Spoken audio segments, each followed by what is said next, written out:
आगामी 20 तारीख को जो है सत्र शुरू होने जा रहा है। इसी कड़ी के अंदर कांग्रेस से विधायक शमशेर सिंह गोगी हमारे साथ जुड़ने जा रहे हैं। ज़्यादा जानकारी के लिए शमशेर सिंह गोगी जी से बात कर लेते हैं। गोगी जी, क्या कुछ कहना चाहेंगे? 20 तारीख को जो है सत्र शुरू होने जा रहा है, कांग्रेस के विधायक होने के नाते क्या कुछ तैयारियां हैं आपकी? देखो, बहुत सारे मुद्दे हैं, लेकिन सत्र है 3 दिन का जी। कितना मौका मिलेगा बोलने का? बहुत सारी बातें हैं। जैसे एक मुद्दा ये भी है कि इस बार इतनी बारिश हुई, हजारों एकड़ फसल जो है वो पकने से पहले ही बर्बाद होगी। सरकार ने इतनी संवेदनहीन सरकार है कि गिरदावरी तक नहीं कराई। लोगों ने 3-3 बार जीरी लगाई है। कितना खर्चा होता है? टोटल आमदनी भी नहीं इतनी होगी, लेकिन किसान फिर भी देश हित में दिन रात लगा हुआ है, कर्जा उठा के भी ये काम कर रहा है। लेकिन सरकार ने एक दिन भी नहीं सोचा कि गिरदावरी करा ली जाए और जो लोगों का इतना नुकसान हुआ है कहीं ना कहीं उनको कंपनसेट किया जाए। ये मुद्दा भी उठाया जाएगा। और ये फसल खराब क्यों हो रही है? जितने भी पुराने बरसाती नाले हैं वो सारे बंद हो गए। सरकार ने जिन लोगों को ठेका दिया, मनरेगा, जितनी ड्रेन नाले, उनकी खुदाई तक नहीं हुई और उसकी वजह से लाखों जिमीदार इसके अंदर बर्बाद हो गए, लाखों लोगों का नुकसान हुआ जी। तो इसके मुद्दे को भी उठाया जाएगा।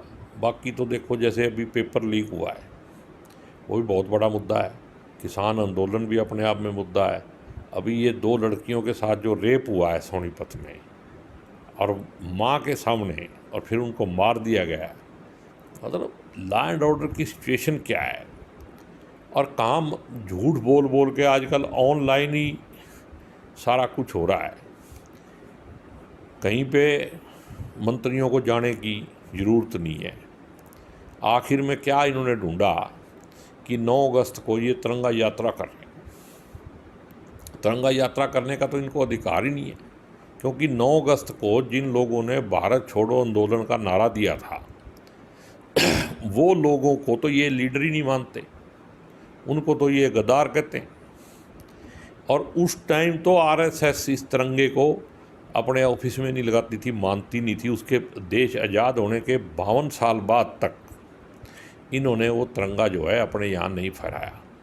पता नहीं किस मुंह से, देश को गुमराह करने के इरादे से, देश को मतलब लोगों को मूर्ख बनाने के इरादे से अब ये तिरंगा लेके घूम रहे हैं, क्योंकि इससे इमोशनली ब्लैकमेल होता है। और मैं आपके माध्यम से ये बात जनता को कहना चाहता हूँ कि राष्ट्रवाद और देशभक्ति में अंतर करके अपने दिमाग को दुरुस्त कर लो। राष्ट्रवाद से देश बर्बाद हो सकता है और देशभक्ति से देश जो है आगे बढ़ सकता है। राष्ट्रवाद किसी धर्म के नाम पे भी चलाया जा सकता है, किसी जाति विशेष के नाम पे भी चलाया जा सकता है, किसी एरिया के नाम पे, रीजनलिज्म के नाम पे भी चलाया जा सकता है। और इसको जिस तरीके से राष्ट्रवाद का जन्म कब हुआ, इसका दुरुपयोग किसने किया? हिटलर ने। वही रास्ते पे। और अभी तो दुनिया के अंदर एक एग्जाम्पल हो गई कि तालिबान का राज अफ़गानिस्तान में स्थापित हो गया। तो ऐसी ही किसी सोच वाले दल का राज हिंदुस्तान में ना आए, इसलिए देश की जनता को जागरूक होना बहुत ज़रूरी है। और हमारे संविधान का, लोकतंत्र का उनके दिमाग में जगह होनी चाहिए। नागरिकता के क्या अधिकार हैं ये उनके दिमाग में होना चाहिए। धर्म और जाति से देश नहीं बनता। जहाँ पे समाज है वहाँ जाति और ये सारी चीज़ें तो एक व्यवस्था है, जीने के तरीके हैं। धर्म तो एक जिम्मेदारी का नाम है। क्या आप धर्म को दुरुपयोग कर रहे हो? अगर आप उसको सदुपयोग करोगे तो फिर आपकी जिम्मेदारी बनेगी कि जीना कैसे। धर्म का नाम बदनाम करने वाले जो लोग हैं उनसे भी बच के रहना। काफ़ी लंबे समय से किसान बैठे हुए हैं, धरने पर बैठे हुए हैं, अभी तक आवाज़ जो है पहुंच नहीं पा रही। क्या कारण क्या लग पा रहा है विधायक जी? अभी तक जो इनके बीजेपी वालों के और मोदी जी के खास करके जो खास दोस्त हैं, अंबानी जी, अडानी जी वगैरह, जो उनसे पैसे लिए हुए हैं, जिनसे ये बड़ी बड़ी सरकारों में एमएलए एमपी खरीदे गए, वो सारे के सारे पैसे पूरे नहीं हुए। उनसे जो वादा किया था कि आपके लिए सस्ती लेबर प्रोवाइड कराएंगे, तो जब तक किसान ख़त्म नहीं होगा तो लेबर कहाँ से बढ़ेगी। जो पहले लेबर है उससे काम नहीं चल रहा, वो ज़्यादा पैसे मांगते हैं। तो इसलिए फ्री की लेबर चाहिए जो एक टाइम रोटी खा के फ्री का अंबानी अडानी का काम करे। और मैं इसके साथ ही जब ये कहना चाहूँगा कि जब तक उनका एजेंडा पूरा नहीं होगा तब तक देश के अंदर किसानों के हित की बात कोई नहीं करेगा।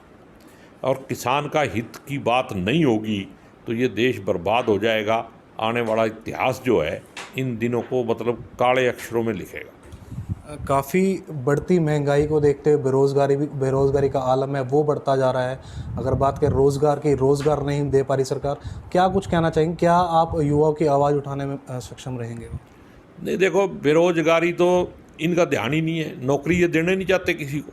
ये तो कहते हैं कि हम एक बार की रोटी 24 घंटे में आपको उपलब्ध कराएंगे, आप फ्री में सेवा करो। इससे ज़्यादा ये काम देना नहीं चाहते। आप इनका देखो निजीकरण है, रेलवे के ऊपर कोई बोल नहीं रहा। रेलवे में कोरोना में सारी सुविधाएं ख़त्म हो गई लेकिन किराया डबल हो गया। क्यों भाई? जो पहले आपको राजधानी एक्सप्रेस में या शताब्दी में जहाँ भी आप जाते थे तो आपको जो कहीं कंबल तकिया मिलता था, कुछ ना कुछ खाने वाने का जो मिलता था, वो सारी सुविधाएं ख़त्म हो गई लेकिन किराया डबल हो गया। डीजल पेट्रोल के रेट जिस तरीके से हमारी सरकार ने बढ़ाए हैं, दुनिया में इसका कोई एग्जाम्पल नहीं है। और झूठ बोलते हैं, ओथ लेके संविधान की, और झूठ बोलते हैं कि ये इंटरनेशनल मार्केट से जुड़े हुए। आज क्यों भाई, 1 महीना हो गया, क्यों नहीं बढ़े? कहाँ गई इंटरनेशनल मार्केट? बंगाल का इलेक्शन हुआ, नहीं बढ़े। कर्नाटक का इलेक्शन हुआ, नहीं बढ़े। जब दिल करे बढ़ा दो। और ये डेली प्राइस चेंज तो एक स्कैम है। इसकी तो मैं पहले दिन से जांच की मांग कर रहा हूँ कि सुप्रीम कोर्ट के सिटिंग जज से इसकी जांच होनी चाहिए। ये बहुत बड़ा घपला है, पूरे देश को बेच दिया चंद लोगों के पास। पेट्रोलियम सेक्टर हमारा इतना मजबूत था, सिर्फ अडानी अंबानी को सारा मामला देने के चक्कर में, उनको लाभान्वित करने के चक्कर में इन्होंने पेट्रोलियम सेक्टर का भी सत्यानाश कर दिया। कांग्रेस की जब सरकार हुआ करती थी विधायक जी, उस समय बीजेपी के जो कार्यकर्ता था, नेता थे, जो आज बने हैं नेता हैं, वो अपनी काफ़ी बढ़ चढ़ कर आवाज़ उठाते थे। आखिर क्या कारण है कि कांग्रेस का जो कार्यकर्ता है वो तक आज अपनी आवाज़ तक नहीं उठा पा रहा? आखिर क्या, क्योंकि दिख रहा है अभी तक जो संगठन है वो तक नहीं बन पाया कांग्रेस का। नहीं, ऐसी बात नहीं है। कांग्रेस ने हर मुद्दे के ऊपर बात उठाई है, आवाज़ उठाई है। और आपने देखा होगा हमारे यहाँ भी हरियाणा में सभी ब्लॉक लेवल पे, सभी पे हमने पेट्रोल डीजल जो महंगाई है, दूसरे जो खाद्य पदार्थ हैं उन पे ऊपर जो महंगाई बढ़ी है, सब बढ़ा रहे हैं। लेकिन इन्होंने तो जब तेल इतना मार्केट में महंगा था, जब $120 के लगभग पहुंच गया था, तो तब सरदार मनमोहन सिंह जी ने सरकार की एक्साइज ड्यूटी घटा के उसको बैलेंस किया था। और अब तेल जो है मार्केट में बहुत सस्ता हो गया, एक बार तो $33 पे आ गया था। उस टाइम भी इन्होंने एक्साइज ड्यूटी बढ़ा के उसको बैलेंस किया। और इतनी एक्साइज ड्यूटी आज है कि जितना इसका क्रूड ऑयल का कीमत है उससे ज़्यादा एक्साइज ड्यूटी और वैट है। विधायक जी, संगठन क्यों नहीं बन पा रहा? क्या लग रहा है कि हुड्डा या शैलजा में जो फूट का जो सिलसिला चल रहा है वो खामियाजा कांग्रेस भुगत रही है? नहीं, देखो, ऐसी कोई बात नहीं है, सारा मामला तय है। और मेरे हिसाब से ये थोड़ा बिजी थे 15 अगस्त के, उसमें इसी हफ्ते में संगठन की लिस्ट आ जानी चाहिए, ऐसा मेरी मतलब उम्मीद है, ऐसी मेरी जो जानकारी है। और बहुत जल्दी आ जाएगी। हमारे प्रभारी जी ने भी कहा है कि 15 अगस्त के तुरंत बाद हम इसको कर देंगे। मुख्यमंत्री की विधानसभा क्षेत्र करनाल है, काफ़ी मुद्दे उठ रहे हैं। टाइल बात करें, गेट्स की बात करें, आखिर कांग्रेस चुप क्यों है? देखो, ऐसे है कि मुख्यमंत्री जी नहीं, आप मेरे को एक बात बताओ, ये मुख्यमंत्री का एरिया है, कितने घपले हुए यहाँ, किसी की जांच हुई कभी? तो कांग्रेस आवाज़ क्यों नहीं उठा पा रही फिर? मैं कहता हूँ मैं ही अकेला बहुत आवाज़ उठाता हूँ। और कोई दिन ऐसा नहीं है जब मैं इस भ्रष्टाचार को लेके नहीं बोलता। लेकिन जांच तो आखिर किसको करनी है? डीसी को। एक गरीब औरत ने संध के हॉस्पिटल में 6 महीने काम किया, 6 महीने बाद उसको बोल दिया कि आपको कोई पैसा नहीं मिलेगा। तो उसने मेरे पास फरियाद की, मैंने डॉक्टर को फ़ोन किया, डॉक्टर ने कहा कि हाँ इसने काम किया है। मैंने लिख के पहले वाले डीसी को दिया, उसका कोई रिजल्ट नहीं। इस वाले डीसी को दिया, ईओ हुड्डा की ड्यूटी लगा दी गई जांच की, आज तक 0 रिजल्ट है। मेरा लेटर लिखने के बाद अगर उन्होंने जवाब तक नहीं दिया। इतनी बढ़िया सरकार और इतनी बढ़िया अफसर, इतना बढ़िया डीसी आपने कहीं देखा है? भाई कितने बड़े घपले कर लो, जांच नहीं होगी। अब बताओ, लोग तो किसी के पास छत नहीं है, किसी के पास खाने को दाने नहीं है, किसी के पास बच्चों को पढ़ाने की फीस नहीं है, और ये गेट बनाने की क्या ज़रूरत है भाई? और ये दीनदयाल उपाध्याय के नाम पे गेट बन रहे हैं, क्या लेना देना है करनाल से? उसका क्या लगता है हमारा? वो गेट बना कल्पना चावला के नाम पे बनाओ, राजा कर्ण के नाम पे बनाओ, हैं? ऐसे ही मतलब बिल्कुल फालतू फंड के काम है इनके पास, और लोग भूख से मर रहे हैं और ये मज़े ले रहे हैं। लूट इतनी है, भ्रष्टाचार इतना है कि मैंने तो अपनी ज़िंदगी में देखा नहीं। सिपाही हरियाणा में के अंदर अभी सिपाही पेपर हुए थे, लीक हो गए, क्या कुछ कहना चाहेंगे, कैसे देख रही है कांग्रेस इसको? नहीं, ये तो सरकार ने जानबूझ के लीक किया, इनकी साजिश है। भी सरकारी नौकरी हमने किसी को देनी नहीं है, रोज़गार देने में इनका विश्वास नहीं है। ये तो लाइन में भूखे नंगे खड़े रहें और हर 24 घंटे के बाद जितने लोगों की ज़रूरत है उनको बुला लिया जाए और एक टाइम की रोटी खिला के उनसे काम लिया जाए, फिर अगले दिन दूसरे बुला लिए जाएं। ये इस तरह की नेचर के लोग हैं। जो हिटलर कहता था ना, भी इतने लोग तो एक टाइम की रोटी को ही धर्म समझें और ज़िंदगी समझें अपनी, उसी सोच का काम ये आरएसएस और बीजेपी के लोग कर रहे हैं, क्योंकि ये हिटलर को फॉलो करते हैं। इनकी किताबों में लिखा हुआ है। युवाओं के रोज़गार के लिए क्या आवाज़ उठाई जाएगी आपकी तरफ से?